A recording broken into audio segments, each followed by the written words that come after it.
Speaker, the President's Cabinet.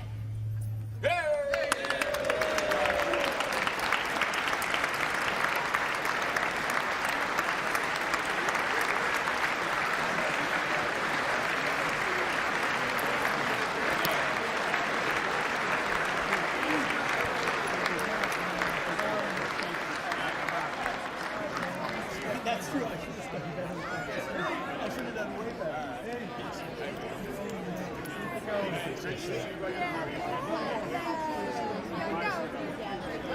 Secretary, can't wait to connect with you. You have so much fun. Yes.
Mr. Speaker, the President of the United States.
Thank you.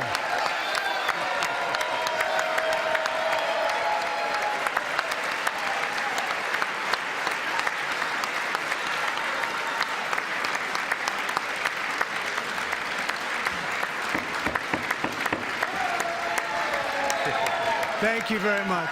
Thank you very much. It's a great honor. Thank you very much. Speaker Johnson, Vice President Vance, the First Lady of the United States,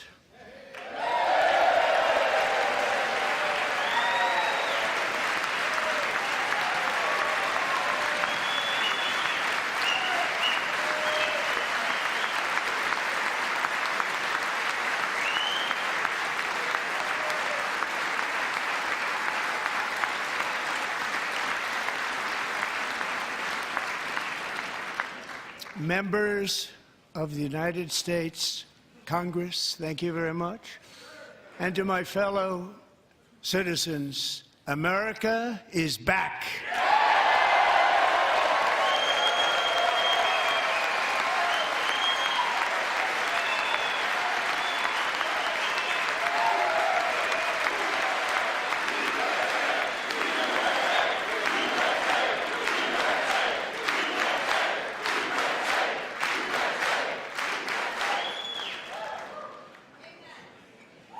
6 weeks ago, I stood beneath the dome of this Capitol and proclaimed the dawn of the golden age of America. From that moment on, it has been nothing but swift and unrelenting action to usher in the greatest and most successful era in the history of our country. We have accomplished more in 43 days than most administrations accomplished in 4 years or 8 years, and we are just getting started.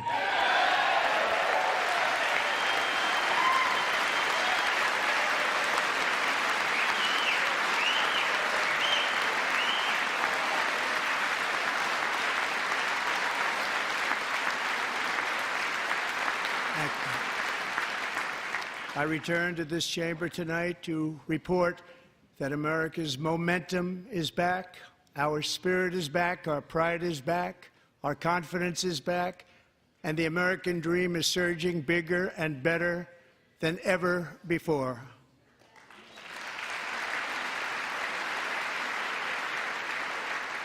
The American dream is unstoppable, and our country is on the verge of a comeback, the likes of which the world has never witnessed and perhaps will never witness again.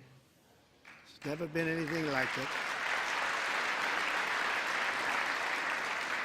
The presidential election of November 5th was a mandate like has not been seen in many decades. We won all 7 swing states, giving us an electoral college victory of 312 votes.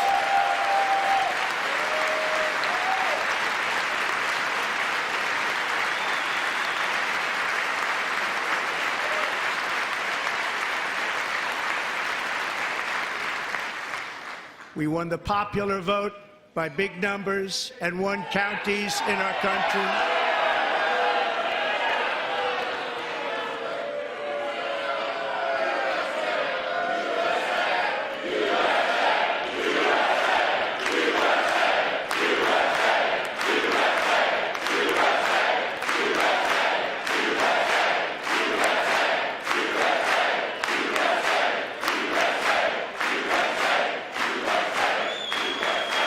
And won counties in our country, 2,700 to 525, on a map that reads almost completely red for Republican.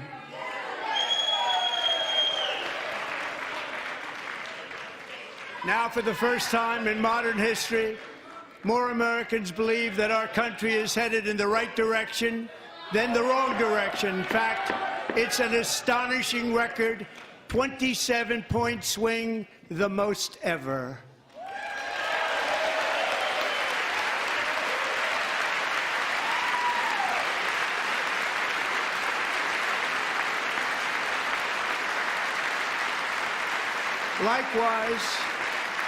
Small business optimism saw its single largest one-month gain ever recorded, a 41-point jump.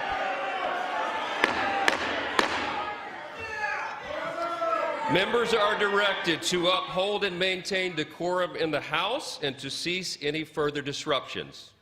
That's your warning.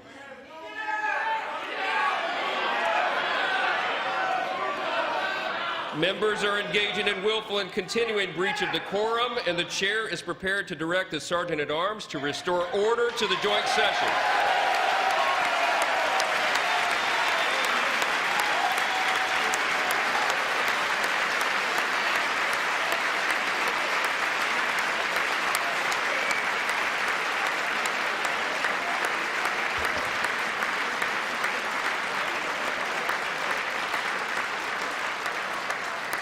Mr. Green, take your seat.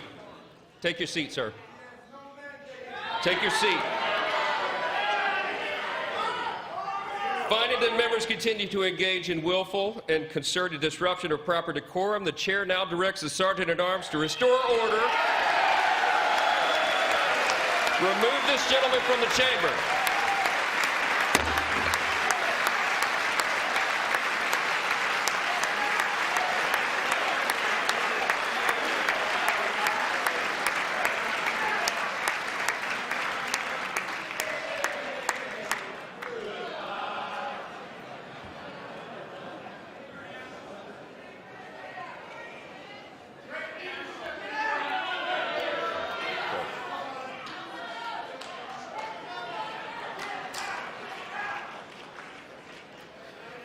Members are directed to uphold and maintain decorum in the House. Mr. President, you continue. Thank you. Over the past 6 weeks, I have signed nearly 100 executive orders and taken more than 400 executive actions, a record, to restore common sense, safety, optimism, and wealth all across our wonderful land. The people elected me to do the job, and I'm doing it.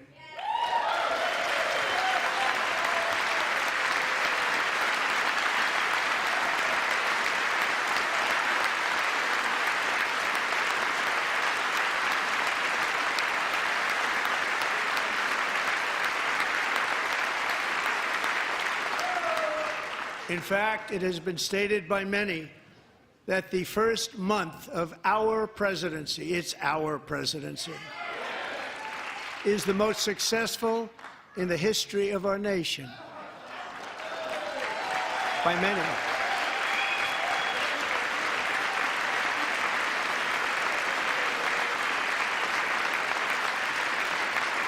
And what makes it even more impressive is that, do you know who number 2 is?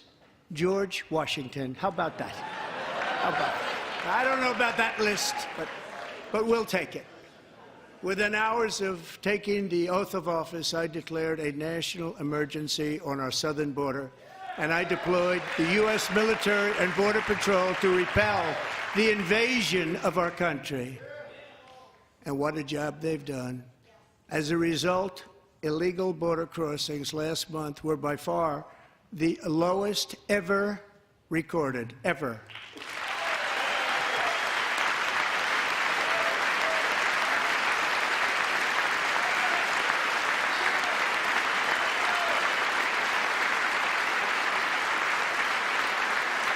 They heard my words and they chose not to come. Much easier that way. In comparison, under Joe Biden, the worst president in American history, there were hundreds of thousands of illegal crossings a month, and virtually all of them, including murderers, drug dealers, gang members, and people from mental institutions and insane asylums, were released into our country. Who would want to do that? This is my 5th such speech to Congress. And once again, I look at the Democrats in front of me, and I realize there is absolutely nothing I can say to make them happy or to make them stand or smile or applaud. Nothing I can do. I could find a cure to the most devastating disease, a disease that would wipe out entire nations, or announce the answers to the greatest economy in history or the stoppage of crime to the lowest levels ever recorded. And these people sitting right here will not clap, will not stand, and certainly will not cheer for these astronomical achievements. They won't do it, no matter what. Five times I've been up here. It's very sad, and it just shouldn't be this way.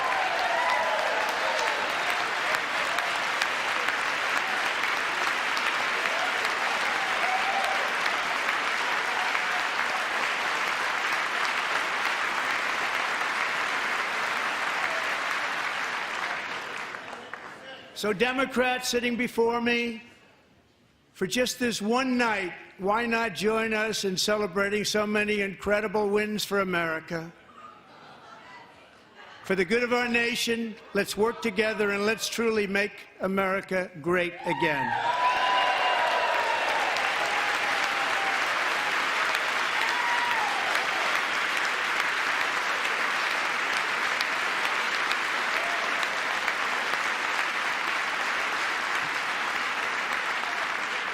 Every day, my administration is fighting to deliver the change America needs to bring a future that America deserves, and we're doing it. This is a time for big dreams and bold action. Upon taking office, I imposed an immediate freeze on all federal hiring, a freeze on all new federal regulations, and a freeze on all foreign aid.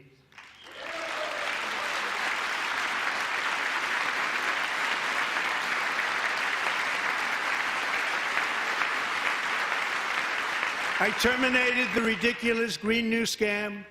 I withdrew from the unfair Paris Climate Accord, which was costing us trillions of dollars that other countries were not paying. I withdrew from the corrupt World Health Organization.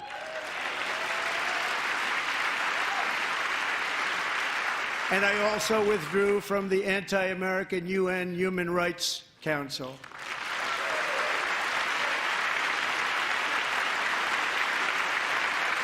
We ended all of Biden's environmental restrictions that were making our country far less safe and totally unaffordable.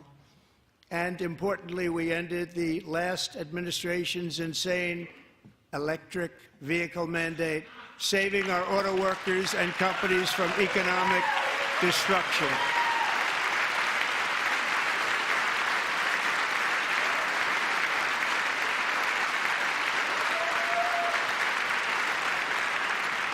To unshackle our economy, I have directed that for every one new regulation, 10 old regulations must be eliminated, just like I did in my very successful first term.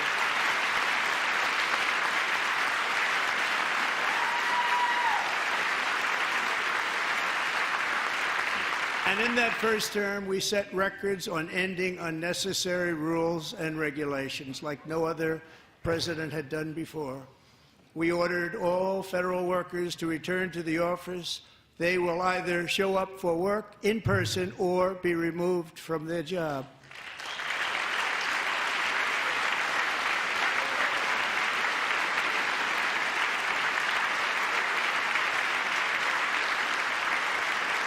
And we have ended weaponized government where, as an example, a sitting president is allowed to viciously prosecute his political opponent, like me.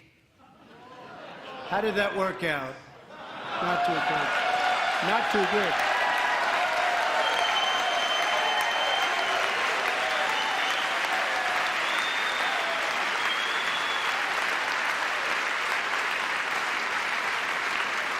And I have stopped all government censorship and brought back free speech in America. It's back.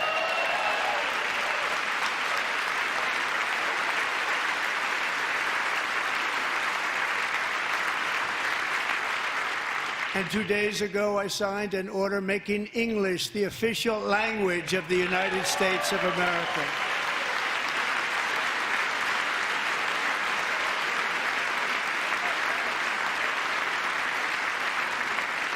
I I renamed the Gulf of Mexico the Gulf of America.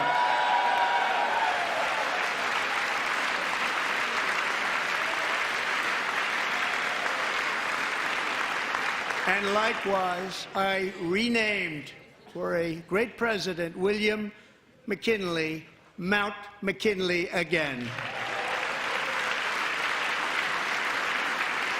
Beautiful Alaska. We love Alaska. We've ended the tyranny of so-called diversity, equity, and inclusion policies all across the entire federal government and indeed the private sector and our military. And our country will be woke no longer.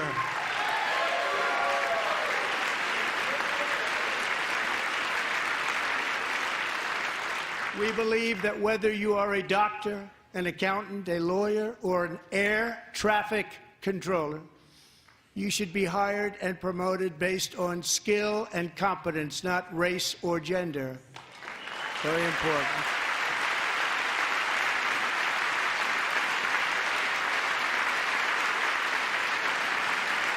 You should be hired based on merit. And the Supreme Court, in a brave and very powerful decision, has allowed us to do so. Thank you. Thank you very much. Thank you. We have removed the poison of critical race theory from our public schools, and I signed an order making it the official policy of the United States government that there are only two genders, male and female.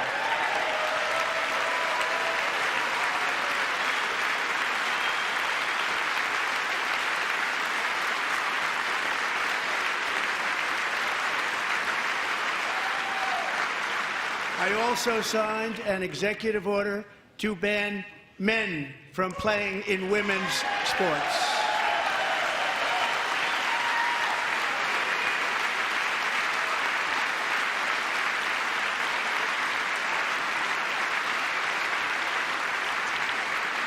Three years ago, Peyton McNabb was an all-star high school athlete, one of the best, preparing for a future in college sports.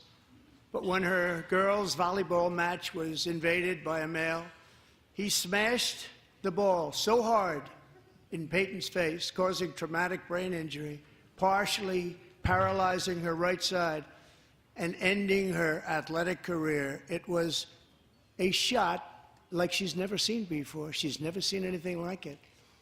Peyton is here tonight in the gallery, and Peyton, from now on, schools will kick the men off the girls' team, or they will lose all federal funding.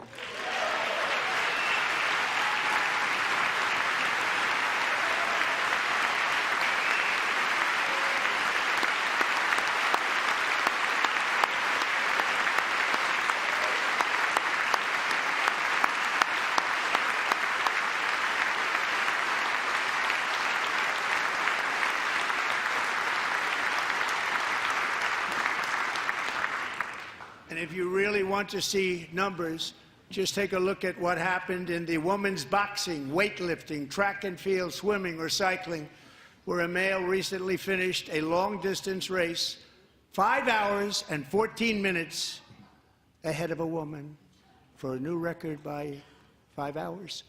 Broke the record by 5 hours. It's demeaning for women, and it's very bad for our country. We're not going to put up with it any longer.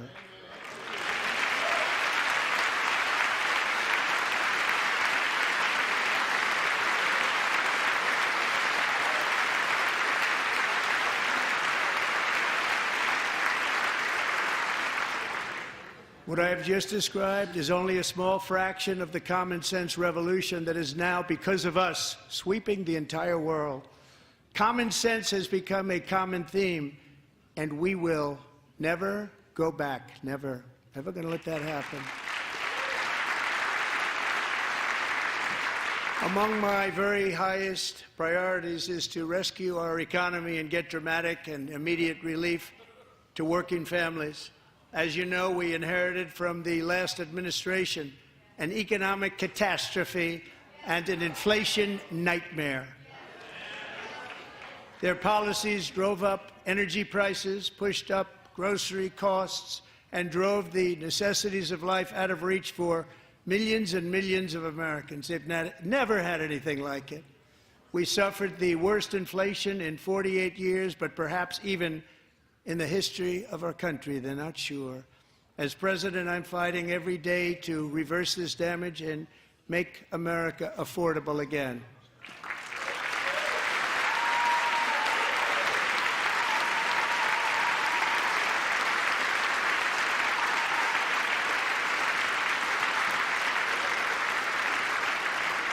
Joe Biden especially let the price of eggs get out of control. The egg price is out of control, and we're working hard to get it back down. Secretary, do a good job on that. You inherited a total mess from the previous administration. Do a good job.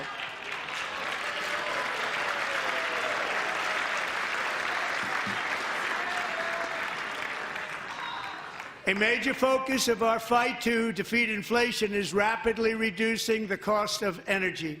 The previous administration cut the number of new oil and gas leases by 95%, slowed pipeline construction to a halt, and closed more than 100 power plants. We are opening up many of those power plants right now.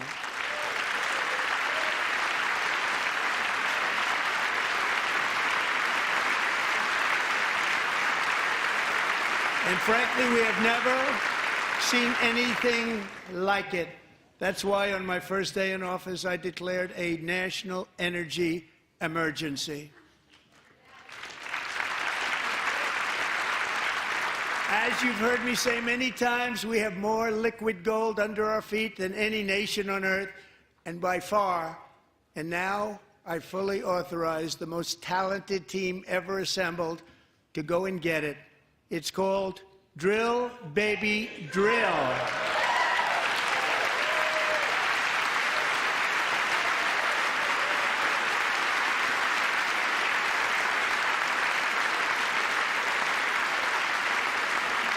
My administration is also working on a gigantic natural gas pipeline in Alaska, among the largest in the world, where Japan, South Korea, and other nations want to be our partner with investments of trillions of dollars each. There's never been anything like that one. It will be truly spectacular. It's all set to go. The permitting is gotten. And later this week, I will also take historic action to dramatically expand production of critical minerals and rare earths here in the USA.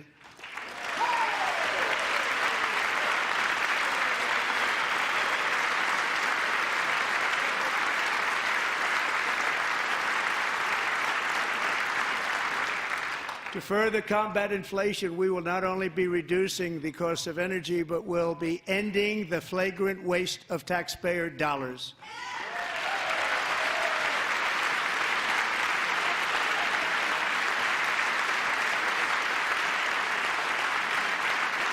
And to that end, I have created the brand new Department of Government Efficiency, DOGE. Perhaps you've heard of it. Perhaps.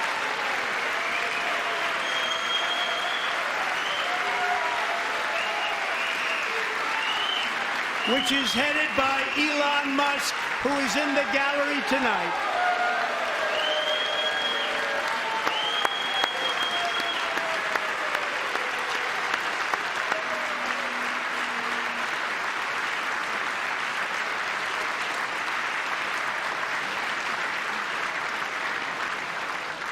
Thank you, Elon. He's working very hard. He didn't need this. He didn't need this. Thank you very much. We appreciate it. Everybody here, even this side, appreciates it, I believe. They just don't want to admit that. Just listen to some of the appalling waste we have already identified. $22 billion from HHS to provide free housing and cars for illegal aliens. $45 million for diversity, equity, and inclusion scholarships in Burma. $40 million to improve the social and economic inclusion of sedentary migrants. Nobody knows what that is. $8 million to promote LGBTQI+ in the African nation of Lesotho, which nobody has ever heard of. $60 million for indigenous peoples and Afro-Colombian empowerment in Central America. $60 million. $8 million for making mice transgender. This is real. $32 million for a left-wing propaganda operation in Moldova. $10 million for male circumcision in Mozambique. $20 million for the Arab Sesame Street in the Middle East. It's a program. $20 million for a program. $1.9 billion to recently created Decarbonization of Homes Committee, headed up, and we know she's involved. Just at the last moment, the money was passed over by a woman named Stacey Abrams. Have you ever heard of her? A $3.5 million consulting contract for lavish fish monitoring. $1.5 million for voter confidence in Liberia. $14 million for social cohesion in Mali. $59 million for illegal alien hotel rooms in New York City. He's a real estate developer. He's done very well.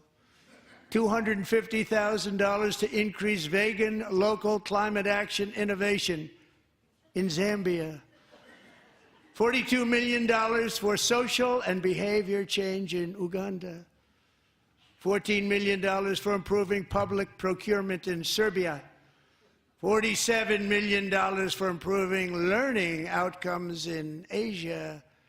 Asia's doing very well with learning. I don't know what we're doing. We should use it ourselves. And $101 million for DEI contracts at the Department of Education. The most ever paid, nothing even like it. Under the Trump administration, all of these scams, and they're far worse, but I didn't think it was appropriate to talk about them. They're so bad. Many more have been found out and exposed and swiftly terminated by a group of very intelligent, mostly young people, headed up by Elon, and we appreciate it. We found hundreds of billions of dollars of fraud.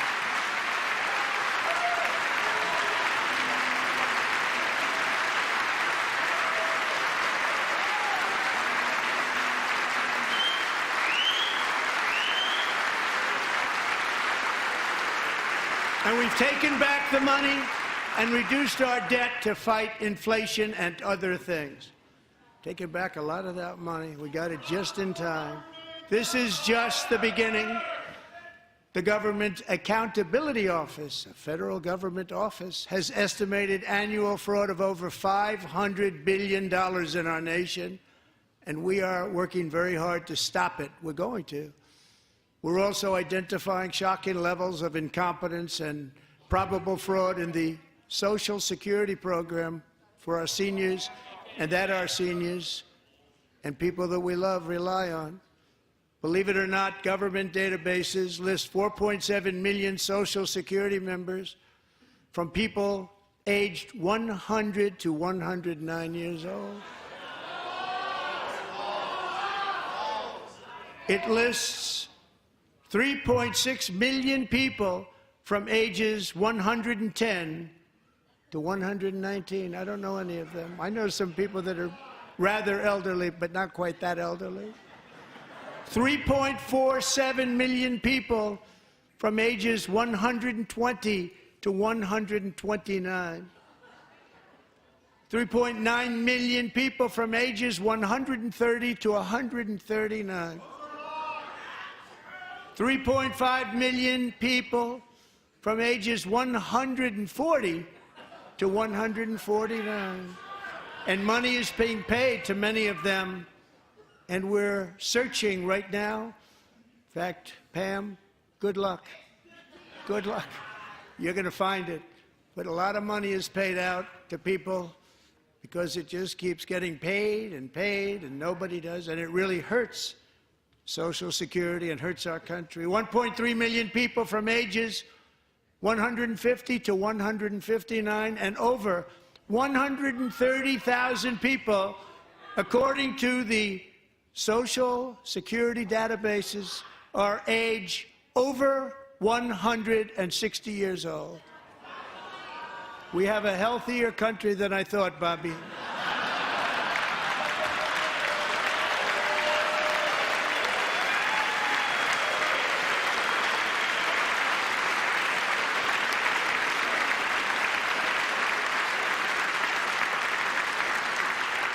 Including, to finish, 1,039 people between the ages of 220 and 229, one person between the age of 240 and 249, and one person is listed at 360 years of age.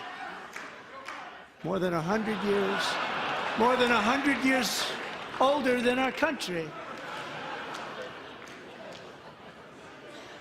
But we're going to find out where that money's going, and it's not going to be pretty. By slashing all of the fraud, waste, and theft we can find, we will defeat inflation, bring down mortgage rates, lower car payments and grocery prices, protect our seniors, and put more money in the pockets of American families.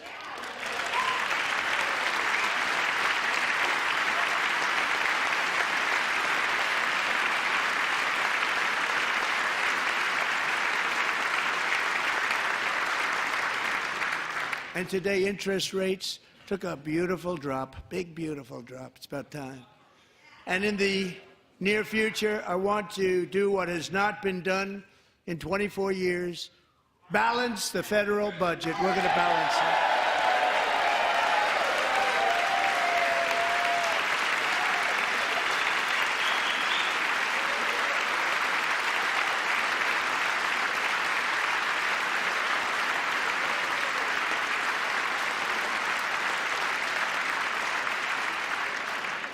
With that goal in mind, we have developed in great detail what we are calling the Gold Card, which goes on sale very, very soon. For $5 million, we will allow the most successful job-creating people from all over the world to buy a path to U.S. citizenship. It's like the green card, but better and more sophisticated. And these people will have to pay tax in our country. They won't have to pay tax from where they came. The money that they've made, you wouldn't want to do that, but they have to pay tax, create jobs. They'll also be taking people out of colleges and paying for them so that we can keep them in our country instead of having them being forced out. Number one, at the top school, as an example, being forced out and not being allowed to stay and create tremendous numbers of jobs and great success for a company out there. So while we take out the criminals, killers, traffickers, and child predators who are allowed to enter our country under the open border policy of these people, the Democrats, the Biden administration, the open border insane policies that you've allowed to destroy our country, we will now bring in brilliant, hardworking, job-creating people. They're going to pay a lot of money, and we're going to reduce our debt with that money.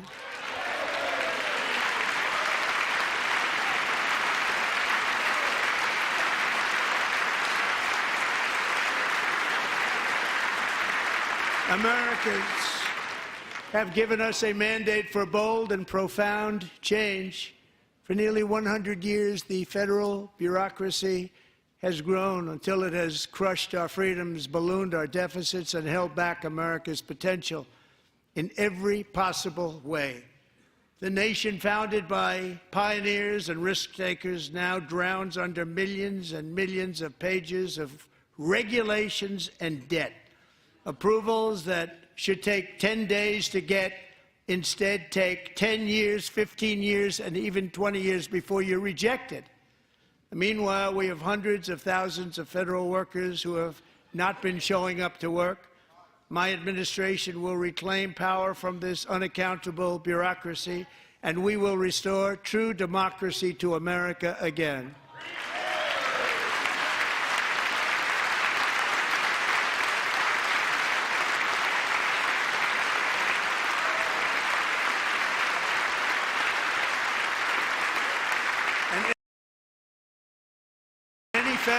removed from office immediately. Because we are draining the swamp. It's very simple. And the days of rule by unelected bureaucrats are over.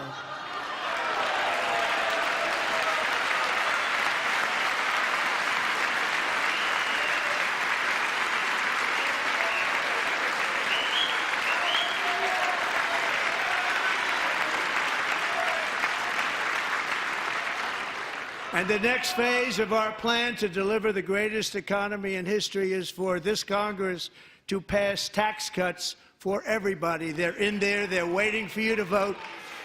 And I'm sure that the people on my right, I don't mean the Republican right, but my right here, I'm sure you're going to vote for those tax cuts, because otherwise I don't believe the people will ever vote you into office. So I'm doing you a big favor by telling you that. But I know this group is going to be voting for the tax.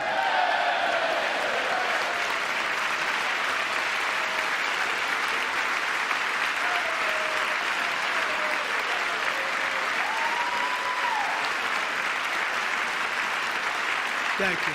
It's a very, very big part of our plan. We had tremendous success in our first term with it. A very big part of our plan. We're seeking permanent income tax cuts all across the board.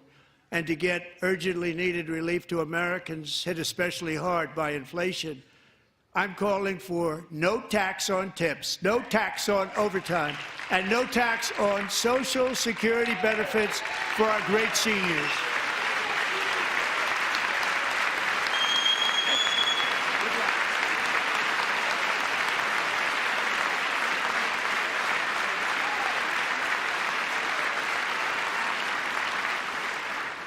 And I also want to make interest payments on car loans tax deductible, but only if the car is made in America.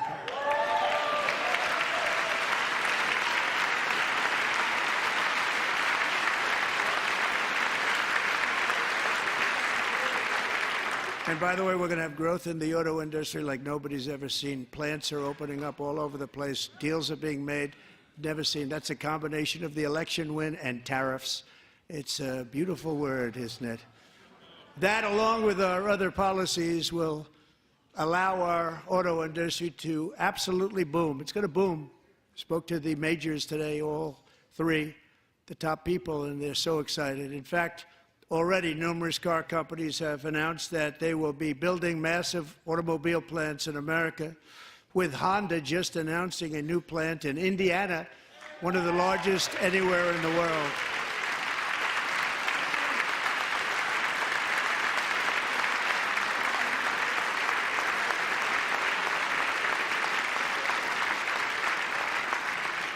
And this has taken place since our great victory on November 5th, a date which will hopefully go down as one of the most important in the history of our country.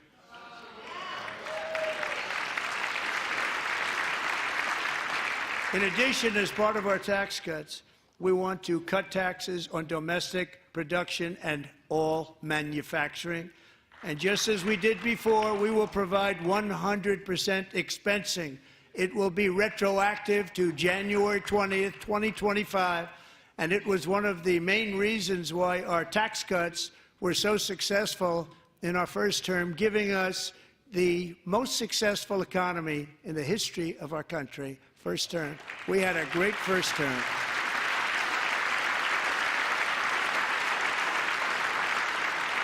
If you don't make your product in America, however, under the Trump administration, you will pay a tariff, and in some cases, a rather large one.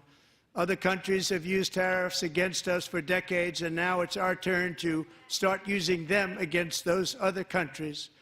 On average, the European Union, China, Brazil, India, Mexico and Canada, have you heard of them?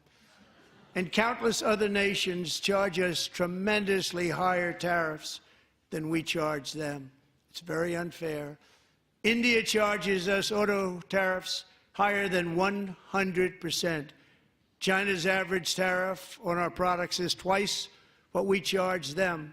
And South Korea's average tariff is 4 times higher. Think of that, 4 times higher. And we give so much help militarily and in so many other ways to South Korea, but that's what happens. This is happening by friend and foe. This system is not fair to the United States and never was, and so on April 2nd, I wanted to make it April 1st, but I didn't want to be accused of April Fool's Day. That's not, just one day cost us a lot of money. But we're going to do it in April. I'm a very superstitious person. April 2nd, reciprocal tariffs kick in. And whatever they tariff us, other countries, we will tariff them. That's reciprocal, back and forth. Whatever they tax us, we will tax them. If they do non-monetary tariffs to keep us out of their market, then we will do non-monetary barriers to keep them out of our market. There's a lot of that, too. They don't even allow us in their market. We will take in trillions and trillions of dollars and create jobs like we have never seen before. I did it with China, and I did it with others, and the Biden administration couldn't do anything about it because there was so much money they couldn't do anything about it. We have been ripped off for decades by nearly every country on earth, and we will not let that happen any longer.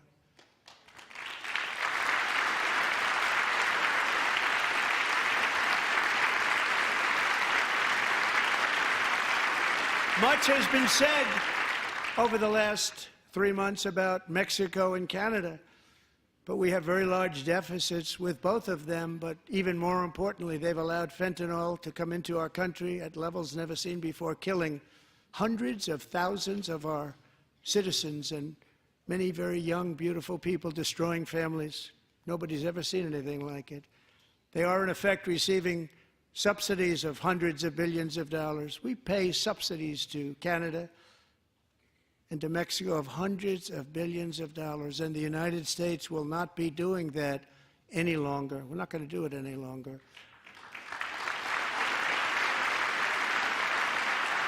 Thanks to our America First policies we're putting into place, we have had $1.7 trillion of new investment in America in just the past few weeks. The combination of the election and our economic policies that people of SoftBank, one of the most brilliant anywhere in the world, announced a $200 billion investment. OpenAI and Oracle, Larry Ellison, announced $500 billion investment, which they wouldn't have done if Kamala had won. Apple announced $500 billion investment. Tim Cook called me. He said, I cannot spend it fast enough. It's going to be much higher than that, I believe. They'll be building their plants here instead of in China. And just yesterday, Taiwan Semiconductor, the biggest in the world, most powerful in the world, has a tremendous amount, 97% of the market, announced a $165 billion investment to build the most powerful chips on earth right here in the USA.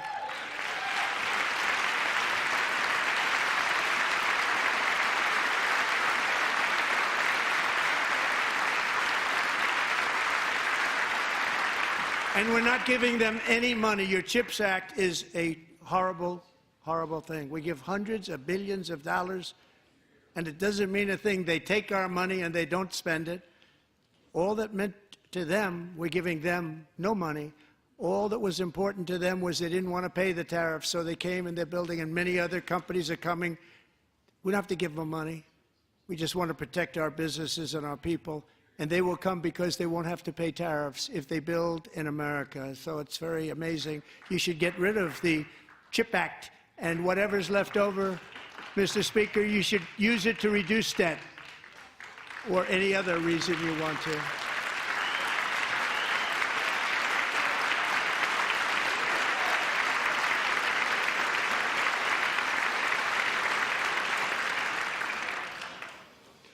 Our new trade policy will also be great for the American farmer. I love the farmer,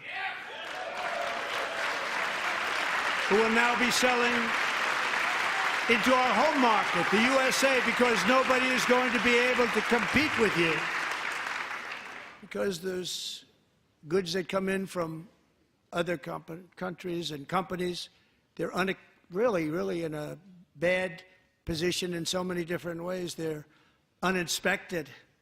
They may be very dirty and disgusting, and they come in and they pour in, and they hurt our American farmers. The tariffs will go on agricultural product coming into America, and our farmers, starting on April 2nd, it may be a little bit of an adjustment period. We had that before when I made the deal with China, $50 billion of purchases, and I said, just bear with me, and they did. They did. Probably have to bear with me again, and this will be even better. That was great. The problem with it was that Biden didn't enforce it. He didn't enforce it. $50 billion of purchases, and we were doing great, but Biden did not enforce it, and it hurt our farmers. But our farmers are going to have a field day right now. So to our farmers, have a lot of fun. I love you too. I love you too. It's all going to happen.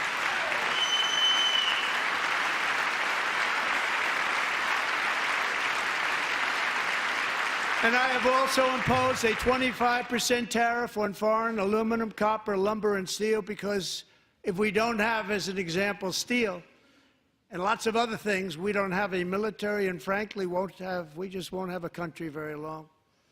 Here today is a proud American steelworker, fantastic person from Decatur, Alabama, Jeff Denard. Has been working at the same steel plant for 27 years in a job that has allowed him to serve as the captain of his local volunteer fire department, raise 7 children with his beautiful wife, Nicole, and over the years provide a loving home for more than 40 foster children. So great, Jeff.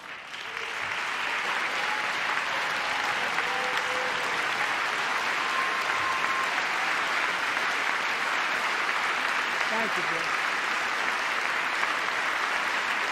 Thank you, Jeff.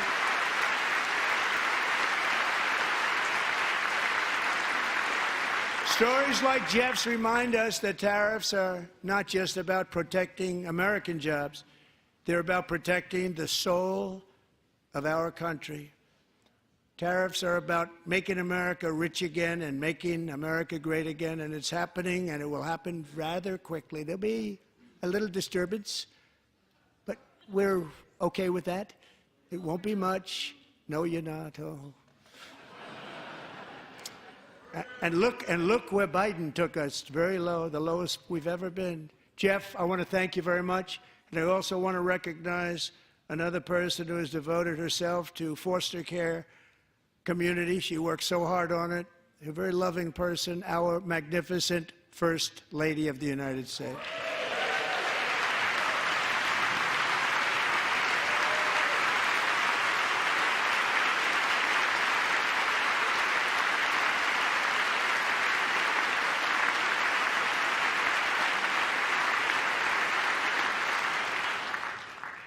Melania's work has yielded incredible results, helping prepare our nation's future leaders as they enter the workforce.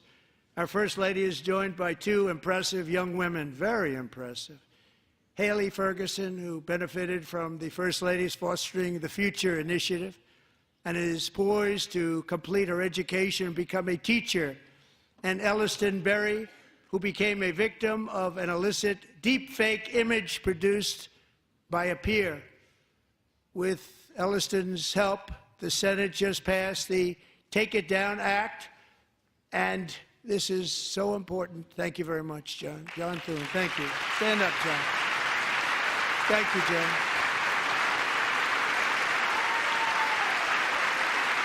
Thank you all very much.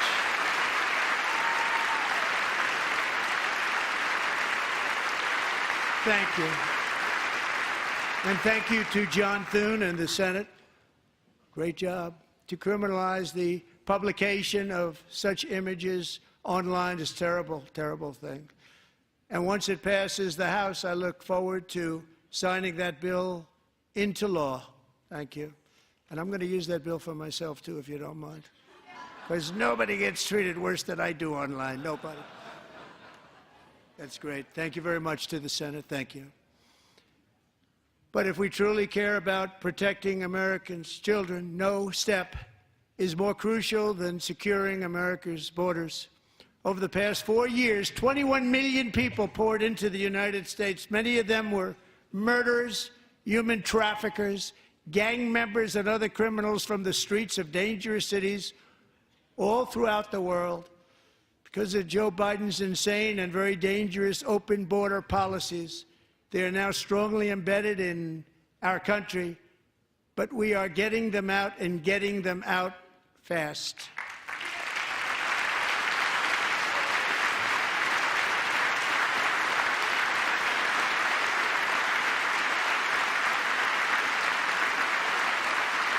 And I want to thank Tom Homan and Christy. I want to thank you and Paul of Border Patrol. I want to thank you. What a job they've all done. Everybody, Border Patrol, ICE, law enforcement in general is incredible. We have to take care of our law enforcement. Have to.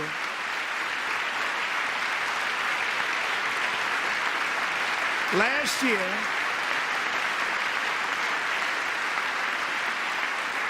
a brilliant 22-year-old nursing student named Laken Riley, the best in her class, admired by everybody, went out for a jog on the campus of the University of Georgia.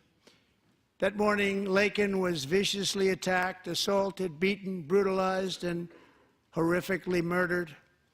Laken was stolen from us by a savage illegal alien gang member who was arrested while trespassing across Biden's open southern border and then set loose into the United States under the heartless policies of that failed administration. It was indeed a failed administration.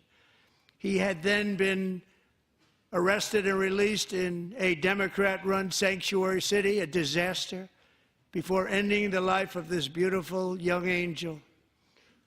With us this evening are Laken's beloved mother, Allison, and her sister, Lauren.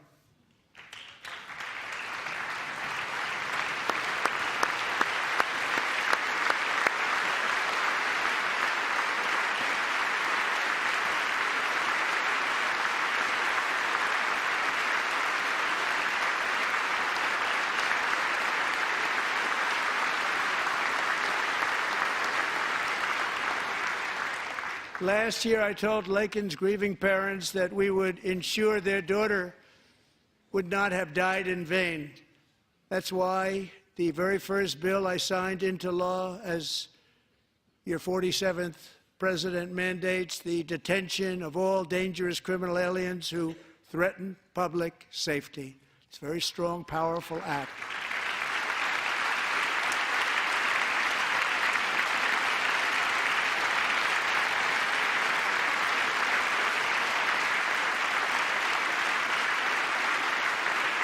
It's called the Laken-Riley Act. So Allison and Lauren, America will never, ever forget our beautiful Laken Hope Riley.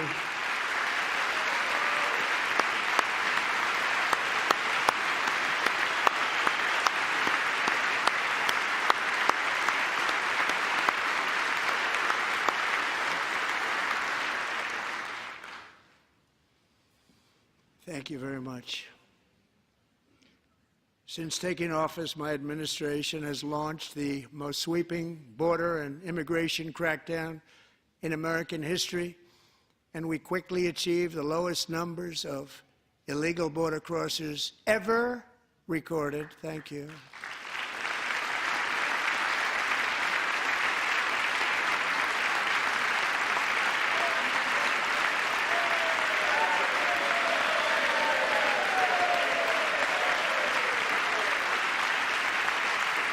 The media and our friends in the Democrat Party kept saying we needed new legislation, we must have legislation to secure the border.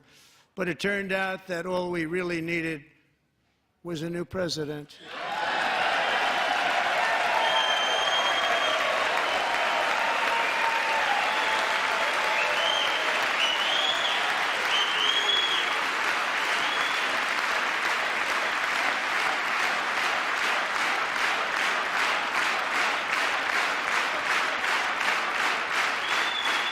Thank you. Joe Biden didn't just open our borders, he flew illegal aliens over them to overwhelm our schools, hospitals, and communities throughout the country. Entire towns like Aurora, Colorado, and Springfield, Ohio, buckled under the weight of the migrant occupation and corruption like nobody's ever seen before. Beautiful towns destroyed. Now, just as I promised in my inaugural address, we are achieving the great liberation of America.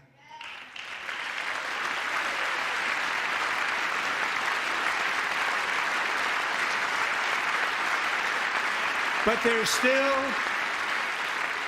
is much work to be done. Here tonight is a woman I have gotten to know, Alexis Nungari from Houston. Wonderful woman. Last June, Alexis's 12-year-old daughter, her precious Jocelyn, walked to a nearby convenience store. She was kidnapped, tied up, assaulted for 2 hours under a bridge, and horrifically murdered.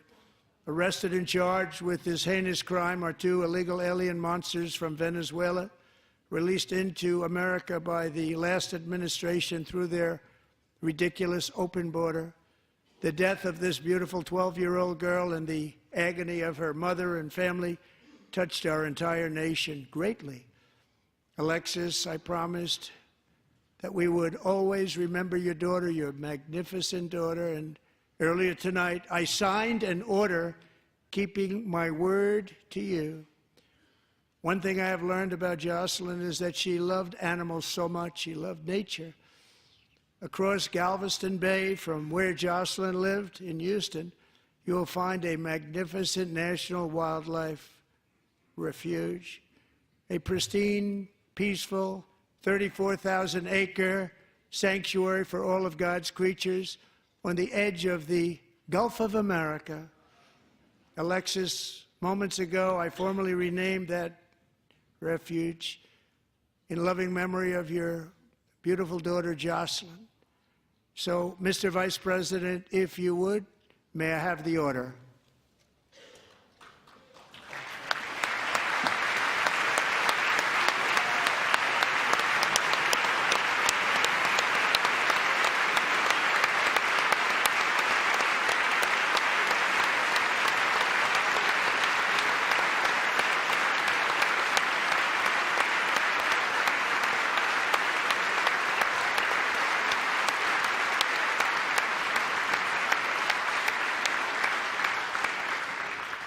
Thank you very much. All 3 savages charged with Jocelyn and Lakin's murders were members of the Venezuelan prison gang, the toughest gang, they say, in the world, known as Tren de Aragua. 2 weeks ago, I officially designated this gang, along with MS-13 and the bloodthirsty Mexican drug cartels, as foreign terrorist organizations.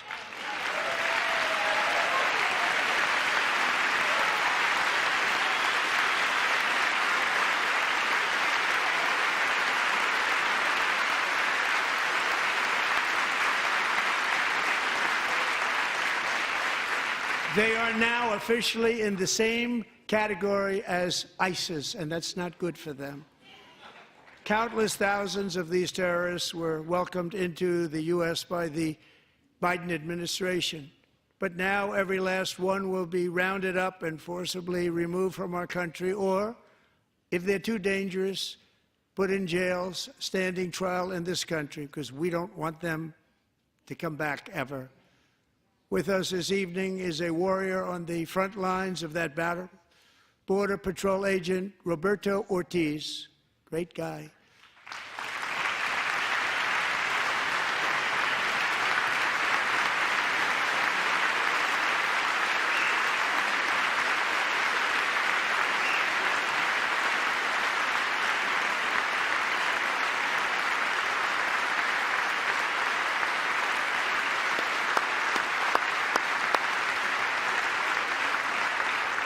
In January, Roberto and another agent were patrolling by the Rio Grande near an area known as Cartel Island. Doesn't sound too nice to me.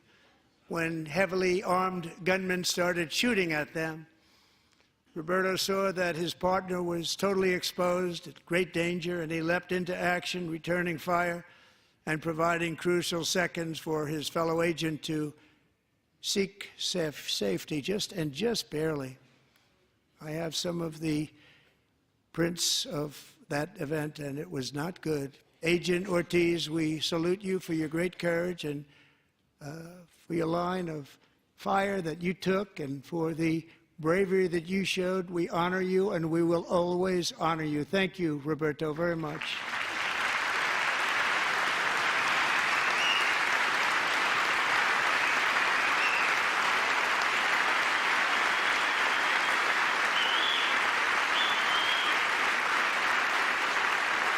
Thank you, Roberto.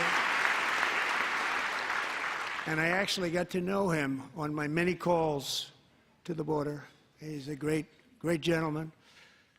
The territory to the immediate south of our border is now dominated entirely by criminal cartels that murder, rape, torture, and exercise total control. They have total control over a whole nation, posing a grave threat to our national security. The cartels are waging war on America, and it's time for America to wage war on the cartels, which we are doing.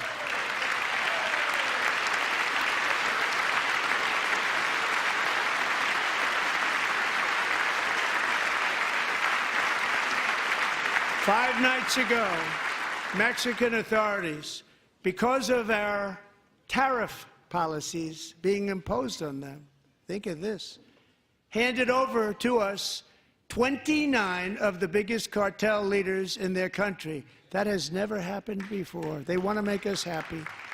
First time ever. But we need Mexico and Canada to do much more than they've done, and they have to stop the fentanyl and drugs pouring into the USA. They're going to stop it. I have sent Congress a detailed funding request laying out exactly how we will eliminate these threats to protect our homeland and complete the largest deportation operation in American history, larger even than current record holder, President Dwight D. Eisenhower, a moderate man, but someone who believed very strongly in borders. Americans expect Congress to send me this funding without delay so I can sign it into law. So, Mr. Speaker, John Thune, both of you, I hope you're going to be able to do that, Mr. Speaker. Thank you.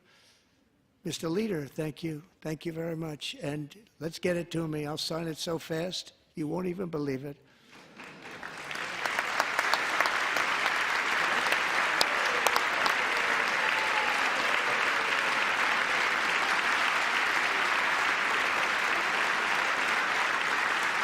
And as we reclaim our sovereignty, we must also bring back law and order to our cities and towns.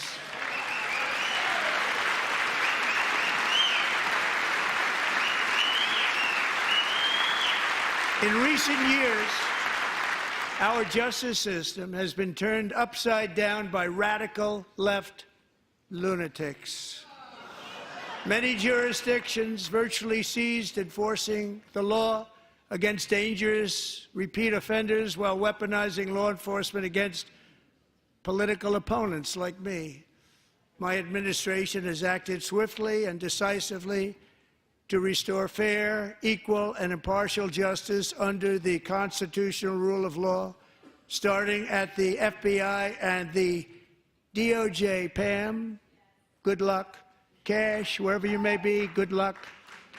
Good luck. Pam Bond. Good luck. So important. Going to do a great job. Cash, thank you. Thank you, Cash.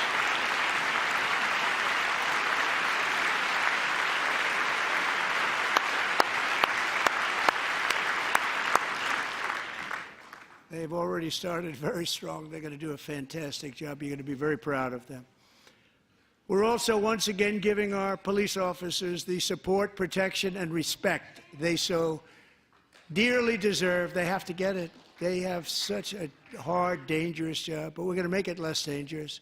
The problem is the bad guys don't respect the law, but they're starting to respect it, and they soon will respect it. This also includes our great fire departments throughout the country. Our firemen and women are unbelievable people, and we'll never forget them. And besides that, they voted for me in record numbers, so I have no choice.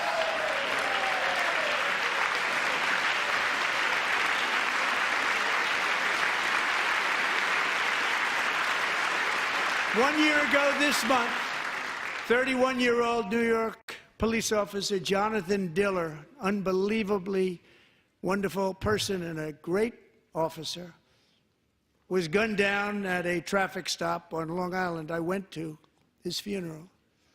The vicious criminal charged with his murder had 21 prior arrests, and they were rough arrests, too. He was a real bad one. The thug in the seat next to him had 14 prior arrests and went by the name of Killer. He was Killer. He killed other people, they say, a lot of them.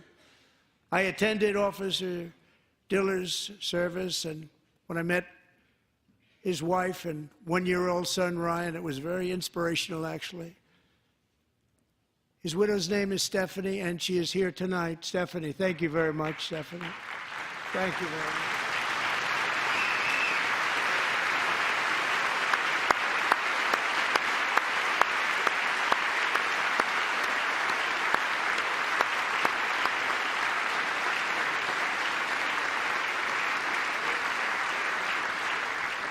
Stephanie, we're going to make sure that Ryan knows his dad was a true hero, New York's finest, and we're going to get these cold-blooded killers and repeat offenders off our streets, and we're going to do it fast.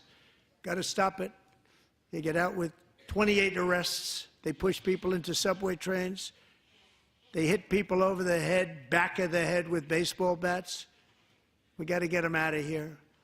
I've already signed an executive order requiring a mandatory death penalty for anyone who murders a police officer, and tonight I'm asking Congress to pass that policy into permanent law.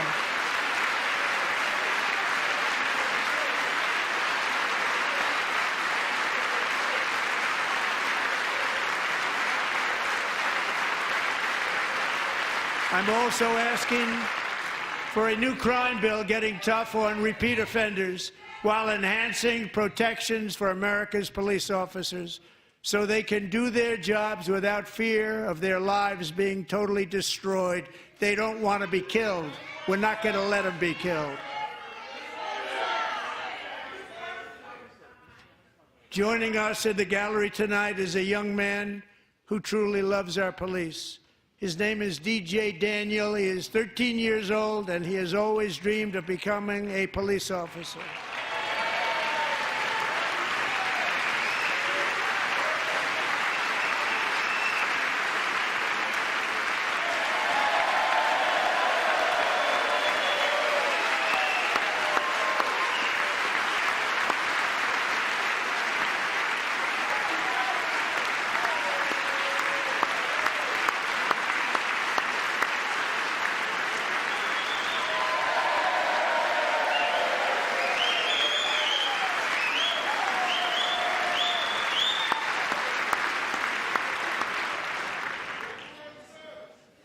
But in 2018, DJ was diagnosed with brain cancer.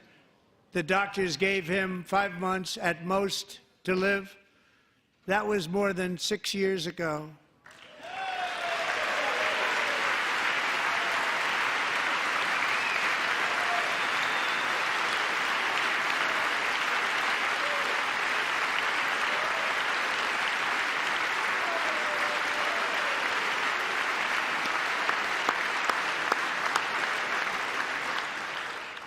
Since that time, DJ and his dad have been on a quest to make his dream come true, and DJ has been sworn in as an honorary law enforcement officer, actually a number of times. The police love him, the police departments love him.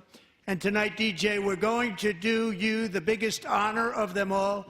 I am asking our new Secret Service Director, Sean Curran, to officially make you an agent of the United States Secret Service.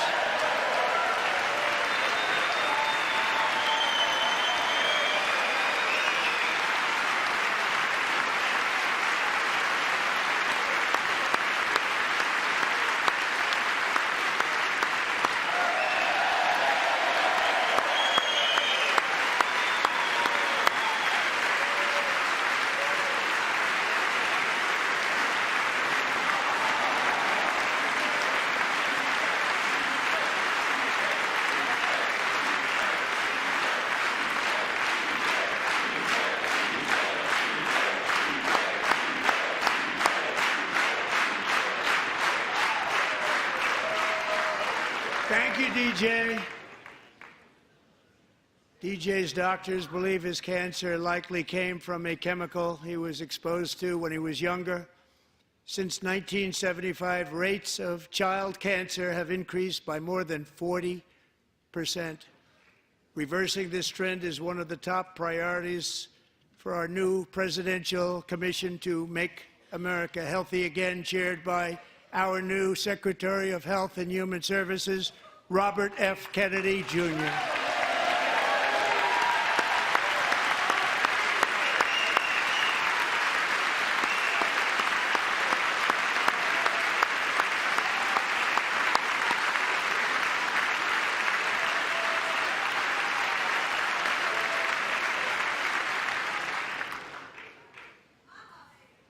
With the name Kennedy, you would have thought everybody over here would have been cheering.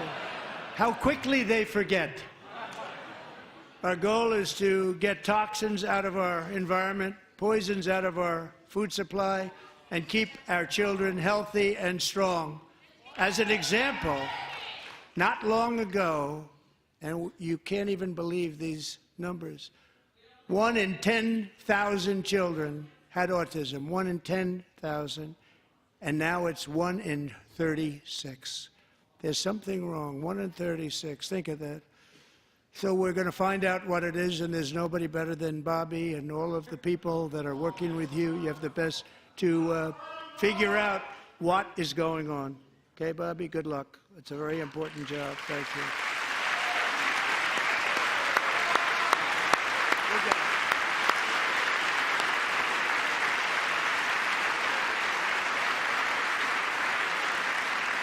Thank you. My administration is also working to protect our children from toxic ideologies in our schools.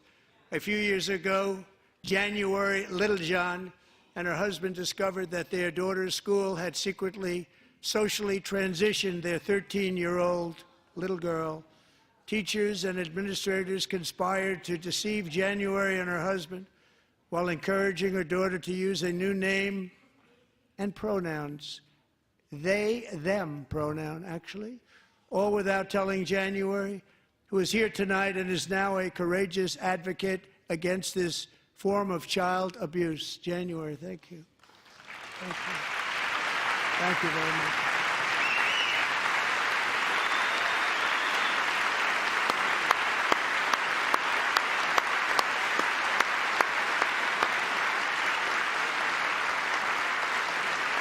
Thank you. Stories like this are why, shortly after taking office, I signed an executive order banning public schools from indoctrinating our children with transgender ideology.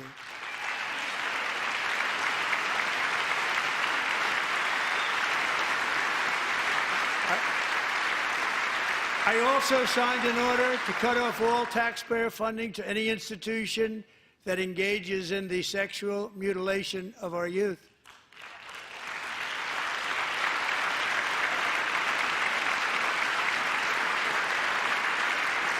And now I want Congress to pass a bill permanently banning and criminalizing sex changes on children and forever ending the lie that any child is trapped in the wrong body.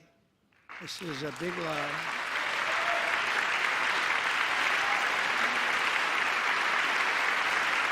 And our message to every child in America is that you are perfect exactly the way God made you.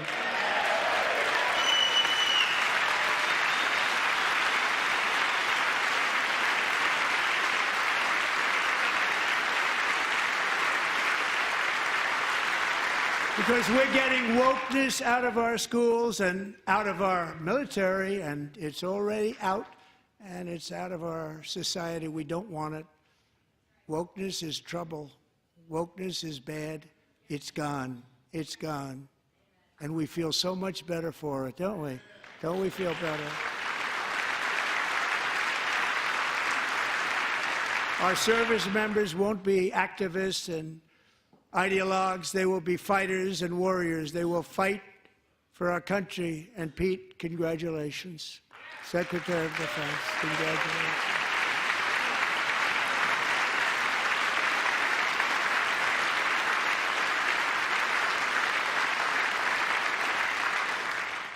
And he's not big into the woke movement, I can tell you. I know him well. I am pleased to report that in January, the U.S. Army had its single best recruiting month in 15 years, and that all armed services are having among the best recruiting results ever in the history of our services. What a difference.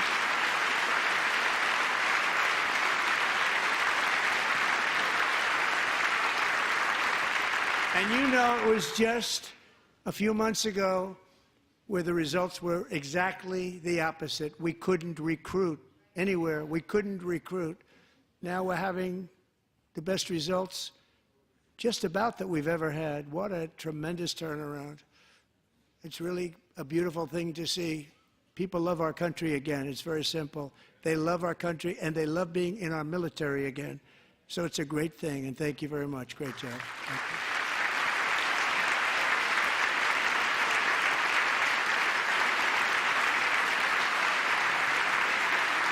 We're joined tonight by a young man, Jason Hartley, who knows the weight of that call of duty. Jason's father, grandfather, and great-grandfather all wore the uniform.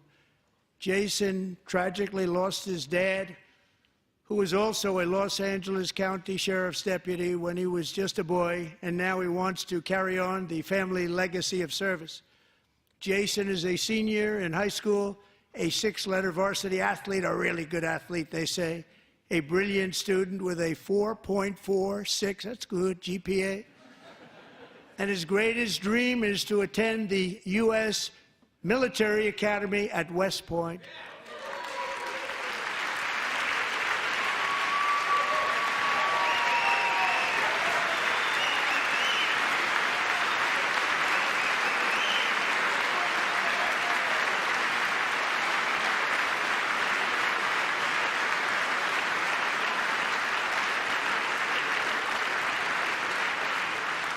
And Jason, that's a very big deal getting in. That's a hard one to get into. But I'm pleased to inform you that your application has been accepted. You will soon be joining the Corps of Cadets.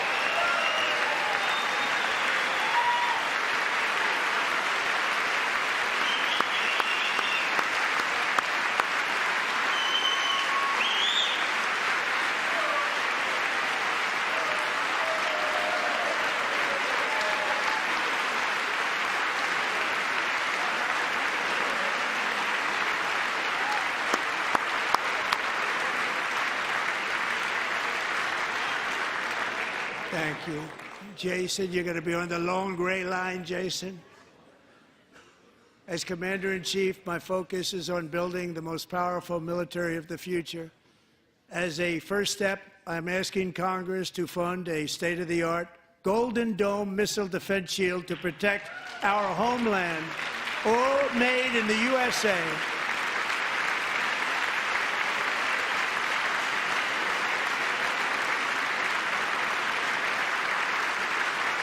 And Ronald Reagan wanted to do it long ago, but the technology just wasn't there, not even close. But now we have the technology. It's incredible, actually.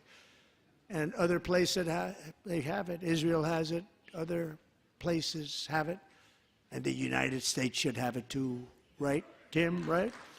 They should have it too. So I want to thank you. But it's a very, very important. This is a very dangerous world. We should have it. We want to be protected, and we're going to protect our citizens like never before. To boost our defense industrial base, we are also going to resurrect the American shipbuilding industry, including commercial shipbuilding and military shipbuilding.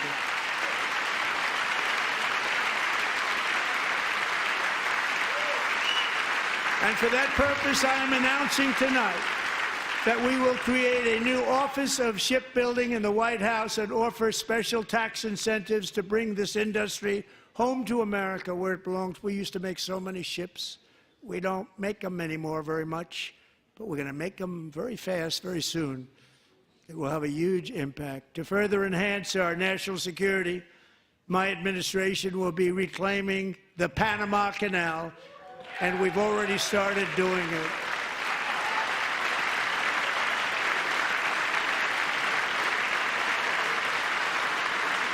Just today, a large American company announced they are buying both ports around the Panama Canal and lots of other things having to do with the Panama Canal and a couple of other canals.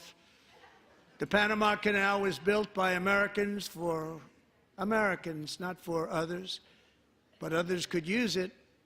But it was built at tremendous cost of American blood and treasure. 38,000 workers died building the Panama Canal. They died of malaria. They died of snake bites and mosquitoes. Not a nice place to work. They paid them very highly to go there, knowing there was a 25% chance that they would die. The most expensive project also that was ever built in our country's history, if you bring it up to modern day costs. It was given away by the Carter administration for $1, but that agreement has been violated very severely. We didn't give it to China. We gave it to Panama, and we're taking it back.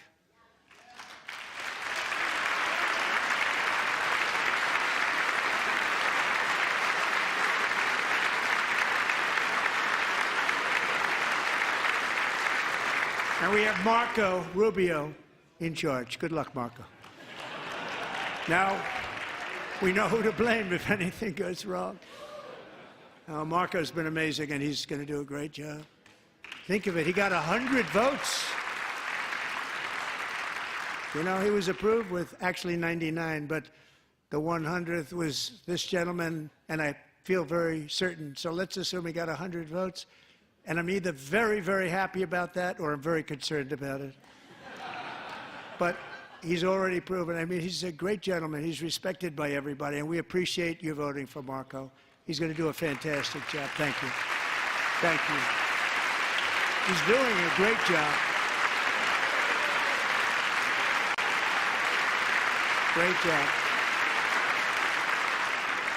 And I also have a message tonight for the incredible people of Greenland.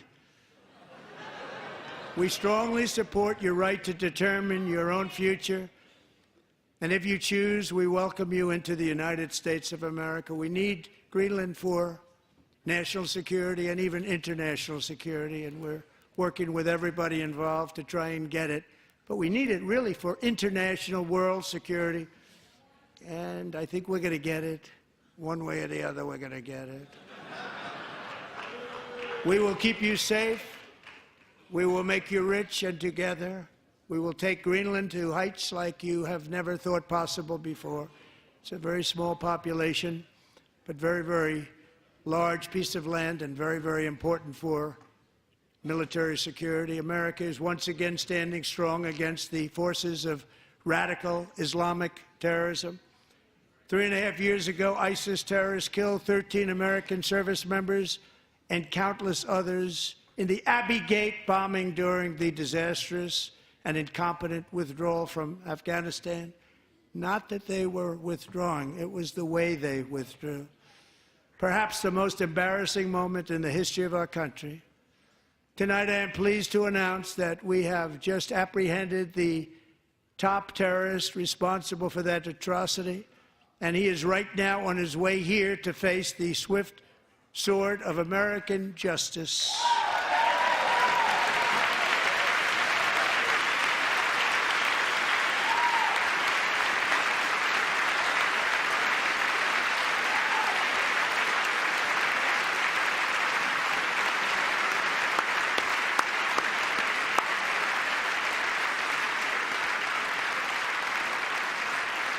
And I want to thank especially the government of Pakistan for helping arrest this monster. This was a very momentous day for those 13 families who I actually got to know very well, most of them, whose children were murdered, and the many people that were so badly, over 42 people, so badly injured on that fateful day in Afghanistan. What a horrible day. Such incompetence was shown that when Putin saw what happened, I guess he said, wow, maybe this is my chance. That's how bad it was. Should have never happened. Grossly incompetent people. I spoke to many of the parents and loved ones, and they're all in our hearts tonight. Just spoke to them on the phone. We had a big call.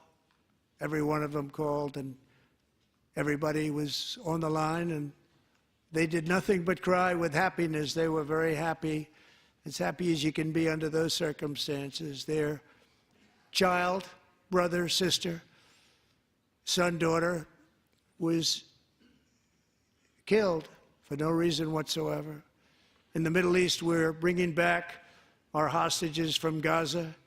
In my first term, we achieved one of the most groundbreaking peace agreements in generations, the Abraham Accords.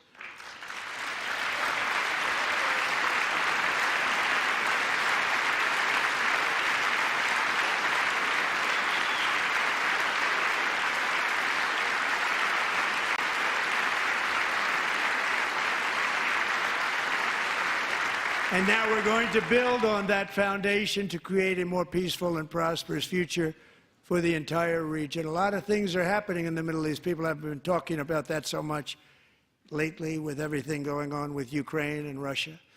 But a lot of things are happening in the Middle East. It's a rough neighborhood, actually. I'm also working tirelessly to end the savage conflict in Ukraine. Millions of Ukrainians and Russians have been needlessly killed or wounded in this horrific and brutal conflict with no end in sight. The United States has sent hundreds of billions of dollars to support Ukraine's defense, with no security, with no anything.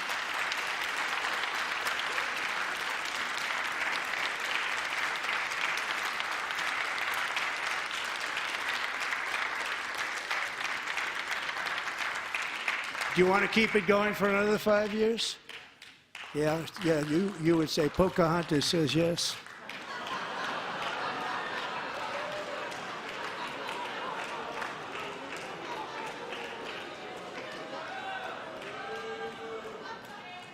"2,000 people are being killed every single week. More than that. They're Russian young people. They're Ukrainian young people. They're not Americans. But I want it to stop. Meanwhile, Europe has sadly spent more money buying Russian oil and gas than they have spent on defending Ukraine, by far. Think of that. They've spent more buying Russian oil and gas than they have defending. And we've spent perhaps $350 billion, like taking candy from a baby. That's what happened. And they've spent $100 billion. What a difference that is. And we have an ocean separating us, and they don't. But we're getting along very well with them, and lots of good things are happening. Biden has authorized more money in this fight than Europe has spent, by billions and billions of dollars. It's hard to believe that they wouldn't have stopped it and said, at some point, come on, let's equalize. You got to be equal to us. But that didn't happen. Earlier today, I received an important letter from President Zelensky of Ukraine. The letter reads, "Ukraine is ready to come to the negotiating table as soon as possible to bring lasting peace closer. Nobody wants peace more than the Ukrainians," he said. "My team and I stand ready to work under President Trump's strong leadership to get a peace that lasts. We do really value how much America has done to help Ukraine maintain its sovereignty and independence. Regarding the agreement on minerals and security, Ukraine is ready to sign it at any time that is convenient for you." I appreciate that he sent this letter, just got it a little while ago. Simultaneously, we've had serious discussions with Russia and have received strong signals that they are ready for peace. Wouldn't that be beautiful? Wouldn't that be beautiful?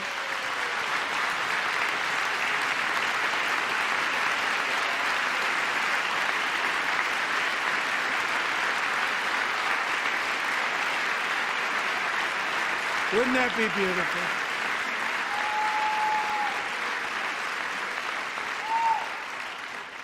It's time to stop this madness. It's time to halt the killing. It's time to end this senseless war.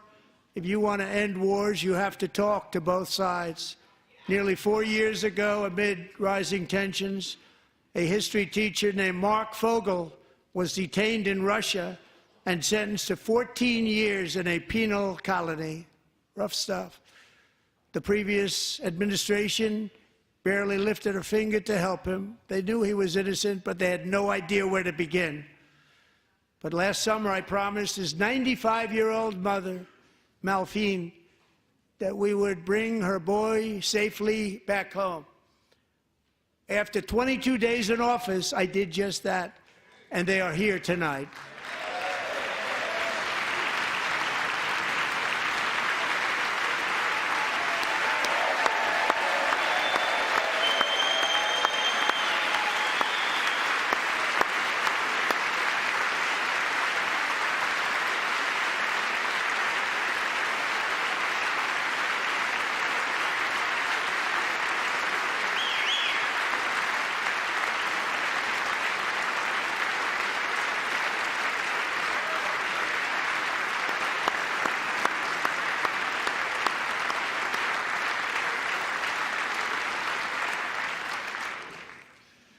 To Mark and his great mom, we are delighted to have you safe and sound and with us. As fate would have it, Mark Fogel was born in a small rural town in Butler, Pennsylvania. Have you heard of it? Where his mother has lived for the past 78 years. I just happened to go there last July 13th for a rally. That was not pleasant. And that is where I met his beautiful mom right before I walked onto that stage. And I told her I would not forget what she said about her son. And I never did I? Never forgot. Less than 10 minutes later, at that same rally, gunfire rang out, and a sick and deranged assassin unloaded 8 bullets from his sniper's perch into a crowd of many thousands of people. My life was saved by a fraction of an inch, but some were not so lucky. Corey Comparator was a firefighter, a veteran, a Christian, a husband, a devoted father, and above all, a protector. When the sound of gunshots pierced the air, it was a horrible sound. Corey knew instantly what it was and what to do. He threw himself on top of his wife and daughters and shielded them from the bullets with his own body. Corey was hit really hard. You know the story from there. He sacrificed his life to save theirs. 2 others, very fine people, were also seriously hit.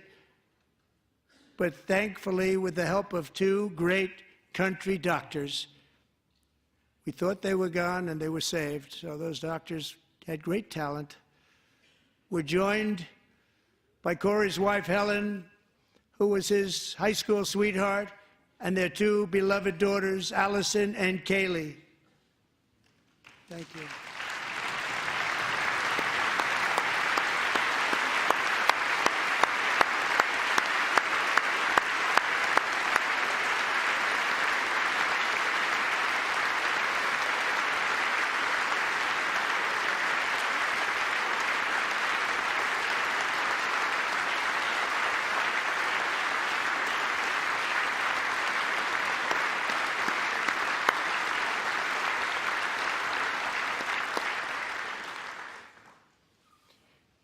To Helen, Allison, and Kaylee, Corey is looking down on his 3 beautiful ladies right now, and he is cheering you on. He loves you. He is cheering you on. Corey was taken from us much too soon, but his destiny was to leave us all with a shining example of the selfless devotion of a true American patriot. It was love like Corey's that built our country, and it's love like Corey's that is going to make our country more majestic than ever before. I believe that my life was saved that day in Butler for a very good reason. I was saved by God to make America great again. I believe that. Thank you. Thank you.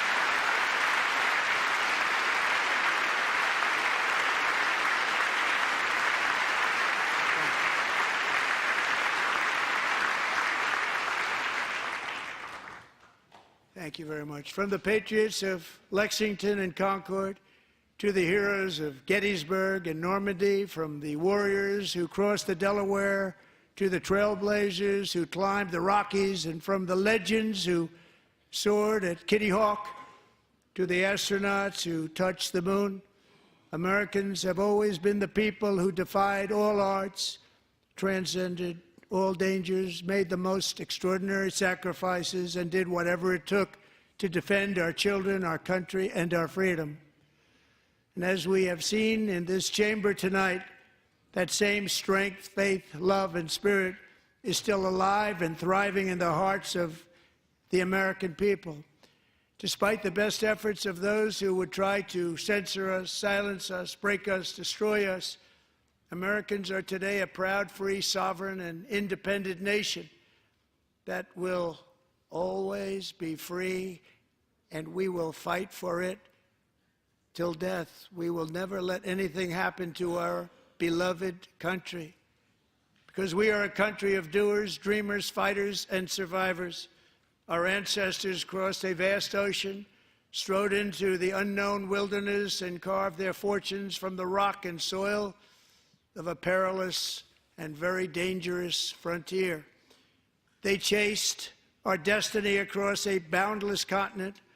They built the railroads, laid the highways, and graced the world with American marvels like the Empire State Building, the mighty Hoover Dam, and the towering Golden Gate Bridge. They lit the world with electricity, broke free of the force of gravity, fired up the engines of American industry, vanquished the communists, fascists, and Marxists all over the world, and gave us countless modern wonders sculptured out of iron, glass, and steel. We stand on the shoulders of these pioneers who won and built the modern age, these workers who poured their sweat into the skylines of our cities, these warriors who shed their blood on fields of battle and gave everything they had for our rights and for our freedom. Now it is our time to take up the righteous cause of American liberty. And it is our turn to take America's destiny into our own hands and begin the most thrilling days in the history of our country. This will be our greatest era. With God's help, over the next 4 years, we are going to lead this nation even higher, and we are going to forge the freest, most advanced, most dynamic, and most dominant civilization ever to exist on the face of this earth. We are going to create the highest quality of life, build the safest and wealthiest and healthiest and most vital communities anywhere in the world. We are going to conquer the vast frontiers of science, and we are going to lead humanity into space and plant the American flag on the planet Mars and even far beyond.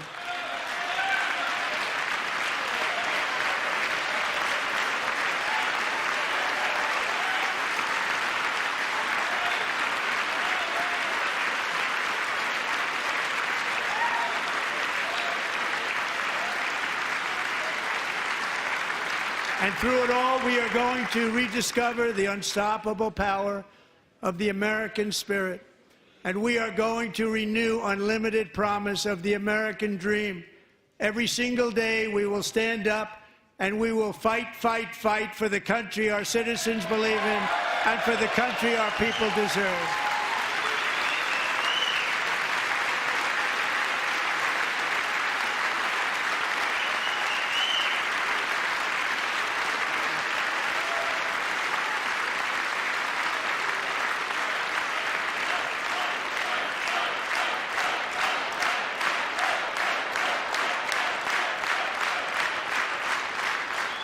My fellow Americans, get ready for an incredible future, because the golden age of America has only just begun.